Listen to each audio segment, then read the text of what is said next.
Maintenant que les clients sont correctement mis à jour et qu'on prend en compte notre dimension à évolution lente pour garder l'historique des variations d'adresse de mes clients, il nous reste une dernière chose, c'est de calculer le montant de la commande en francs suisses. Pour l'instant, on a un montant de la commande qui est en devise, qui fait pas beaucoup de sens en fait, hein, parce que du coup, c'est une mesure qui est non additive, parce qu'on peut additionner des francs suisses avec des euros et des pounds. Et donc, il y a plusieurs pratiques pour gérer ça. Ou bien on va calculer l'ensemble des montants dans une seule devise, en l'occurrence les francs suisses, et du coup, on aurait une nouvelle colonne, amount CHF, qui serait la colonne où l'ensemble des montants ont été convertis. Ou bien, sur une entreprise multinationale, et on a besoin d'avoir les valeurs dans des devises, ben, on va avoir une colonne amount CHF, amount GBP, amount euro, et en fonction des départements ou des succursales, on aura les analyses dans les différentes devises. Comme nous sommes en Suisse, notre entreprise, on va s'intéresser simplement à avoir une colonne amount CHF. Et à terme, on pourra supprimer la colonne amount de notre entrepôt. Donc, à la fin, ça va ressembler à ce qu'on a ici derrière. C'est-à-dire qu'il va falloir qu'on fasse la conversion pour avoir le currency dans le bon format. De nouveau, on a un n-char versus un car, donc on va y faire la conversion. Et une fois que c'est fait, en fait, on va aller faire un lookup de notre table d'échange. Dans cette table des taux de change, on a la devise, la date dans laquelle il y avait le cours, et puis le montant du taux de change. Dans cette table, on a les devises en euros et en pounds. Bien évidemment, on n'a pas les francs suisses. Donc, ce qui fait que quand on va faire le lookup, on va se retrouver assez fréquemment, c'est-à-dire pour toutes les commandes qui ont été faites en francs suisses, sans aucun matching. Et pour l'instant, on n'a pas encore vu ce cas-là. On est parti du principe que tout était fonctionnel et on n'a pas eu d'erreur dans nos flux.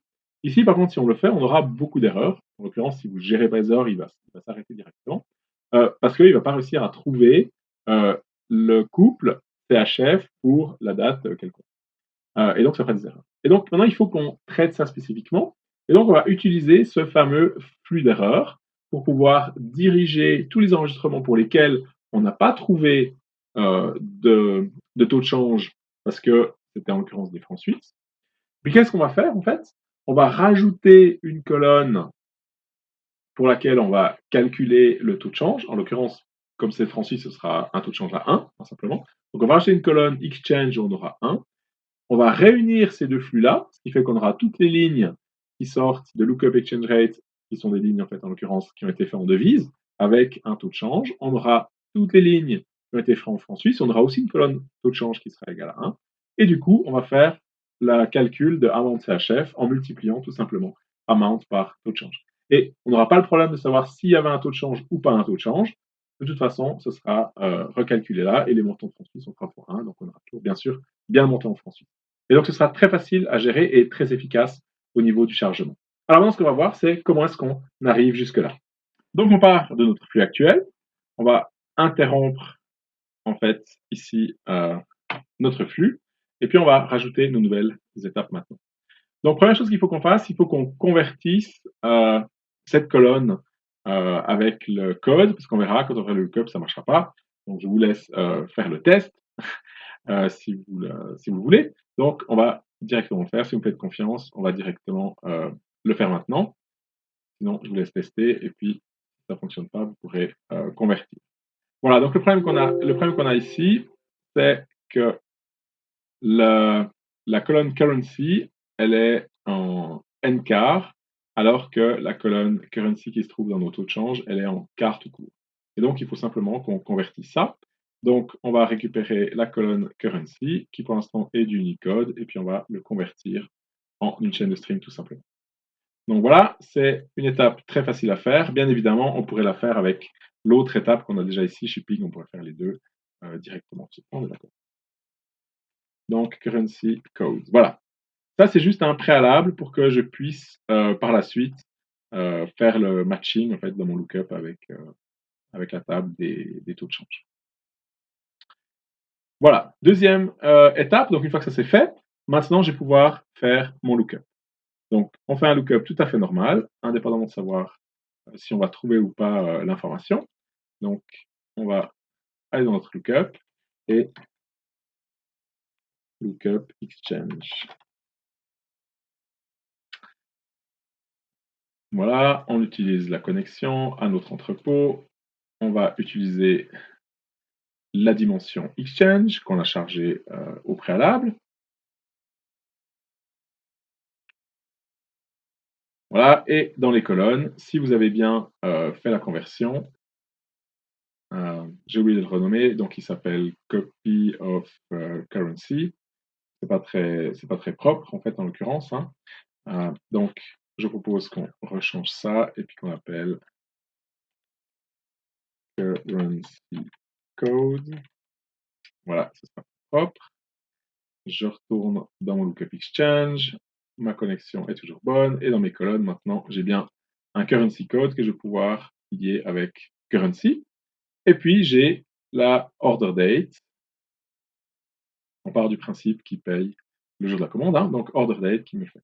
Et maintenant, moi, qu'est-ce que je vais récupérer? Je vais récupérer exchange. Donc, c'est la valeur du taux de change que je vais récupérer. OK, parfait. Donc, maintenant, j'ai fait mon lookup, ça fonctionne. Qu'est-ce qui va se passer dans le cas où j'ai pas de matching? Ben, si je lance maintenant, je vous laisse faire le test, vous allez avoir votre flux qui va s'arrêter avec un point rouge en disant j'ai pas pu faire le matching. Donc chaque fois qu'il y a une erreur dans le lookup, il va s'arrêter et il va se bloquer là. Vous avez vu, on a deux sorties. On a toujours une sortie rouge, une sortie bleue, une sortie dans le flux qui fonctionne et une sortie en cas d'exception. Et nous maintenant, c'est ça qui va nous intéresser. Donc comment est-ce qu'on va pouvoir gérer ça? On va utiliser maintenant le flux rouge pour faire notre lien suivant. Donc, en cas d'erreur, ça veut dire qu'on ne va pas réussir à trouver notre exchange et il faut qu'on rajoute en fait une valeur dans cette colonne exchange, puisqu'on ne peut pas avoir un flux avec une partie des champs qui ont une colonne et une autre partie qui n'en a pas. Donc il faut qu'on rajoute cette colonne-là à la main, puisqu'il ne va pas être capable de le faire tout seul.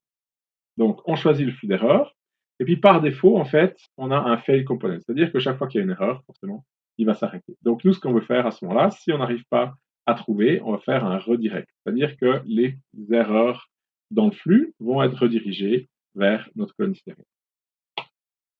On l'applique et on a bien le flux rouge sorti d'erreur. Maintenant, ce qu'on va faire ici, on va rajouter une nouvelle colonne exchange. Voilà, notre colonne, elle va s'appeler exchange.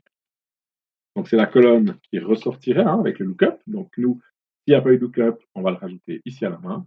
Et puis on veut avoir une valeur 1. C'est ce qu'on veut avoir en sortie. Il faut qu'on contrôle pour savoir ce qu'on a comme type de valeur numérique. Et exchange, c'est un réel. Donc il faut qu'on ait un réel aussi de ce côté-là, sinon on ne pourra pas faire le matching correctement. Et donc on va simplement rajouter un cast. Et voilà, ici. Bon. Et maintenant, il nous a transformé le data type en un flottant. Donc c'est parfait. Donc on a exchange, une nouvelle colonne qui va sortir. Donc d'ici le lookup pour tous les enregistrements qui sont en devise, on aura réussi à trouver un taux de change, donc on aura bien la colonne exchange qui va sortir.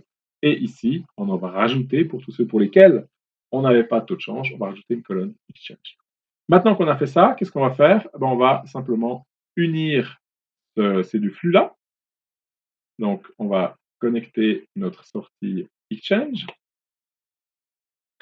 Et puis, la même chose dans colonne exchange. Et maintenant, ce qu'on va faire ici, on va regarder que le mapping correspond. Donc, on va stacker les deux requêtes, donc qu'on puisse bien les superposer. Et on voit bien, on a le matching complet. Si vous n'aviez pas pris le bon type pour Exchange, à ce moment-là, ici, vous ne l'aurez pas. Et puis, vous indiquerez que ce n'est pas possible. Là, on a bien le type qui est le même partout du DTR4 dans nos trois colonnes qui sont là. Donc, c'est parfait. Notre flux, il est bon. Donc, on va rajouter. Donc, d'un côté, Lookup Exchange, on a toutes les lignes qui sortent en devise, pour lesquelles on a réussi à acheter un taux de change. Et puis, toutes celles pour lesquelles on n'a pas réussi, parce qu'elles étaient en francs suisses, donc forcément, il n'y a pas eu de match dans le Lookup.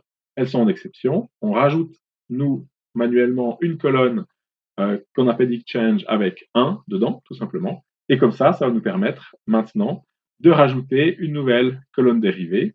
Et puis, ce sera très facile à faire. On ne doit pas se poser la question de savoir quelle est la devise et quel est si c'est en francs suisses ou pas, parce qu'on pourra simplement faire l'addition entre les deux. Et donc, on va faire une colonne amount CHF. Voilà, et cette colonne amount CHF, on va l'appeler amount CHF, et puis l'expression qu'on va avoir, ça va tout simplement être la multiplication des deux colonnes, c'est-à-dire de amount, qui est en devise, multiplié par notre exchange, qui est notre taux de change. Et donc, ce taux de change, on l'a récupéré directement ici en haut. Donc, si c'est une devise, on a récupéré le taux de change. Sinon, c'est 1. Et donc, on pourra, c'est ce qu'on va faire. Donc, pour les colonnes qui sont en francs suisses, ce sera fois 1. Et pour les autres, ce sera fois le taux de change réel. Et donc, on aura bien une valeur amount CHF pour l'ensemble des données de notre flux. Et une fois qu'on a fait ça, bien évidemment, on retourne dans notre prix et on est bon. Contrôlez juste par contre que partout, vous ayez bien la nouvelle colonne amount CHF qui soit cochée. Donc, qu'on est bien au niveau du tri, au niveau de l'agent de fusion, etc. Et bien évidemment, il faut la créer dans l'entrepôt. Sinon, au moment de l'insertion, elle ne va pas passer. Et donc, on rajoute maintenant dans notre entrepôt de données une nouvelle colonne amount CHF de type float. Comme ça, quand on va faire l'insert, elle va passer à travers l'ensemble de notre flux. Et ça va nous permettre de mettre ça à jour.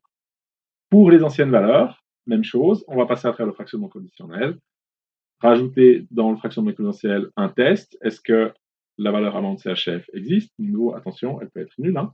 Donc, avec la même chose que ce qu'on a fait la semaine passée. Et puis, dans l'update, ben forcément, vous rajoutez aussi l'update de cette valeur-là. Et comme ça, maintenant, on va avoir une nouvelle colonne, amount en francs suisses, qui va être dans notre. Et puis, on pourra, bien évidemment, supprimer la colonne l'ancienne colonne qui était amount dedans. Mais il faut la supprimer après avoir fait l'ensemble du chargement. Voilà. Donc avec ça, on est prêt. Notre flux est correct. Et maintenant, ce que vous allez pouvoir faire, c'est la même chose pour notre table des ventes. Dans ce cas-là, on a price hors taxe. Et donc maintenant, il faudra calculer le prix en CHF, le prix hors taxe en CHF. Le shipping, on l'avait déjà fait avant et il est déjà en francs suisses. Donc là, il n'y a absolument rien à faire. Nos données sont correctes.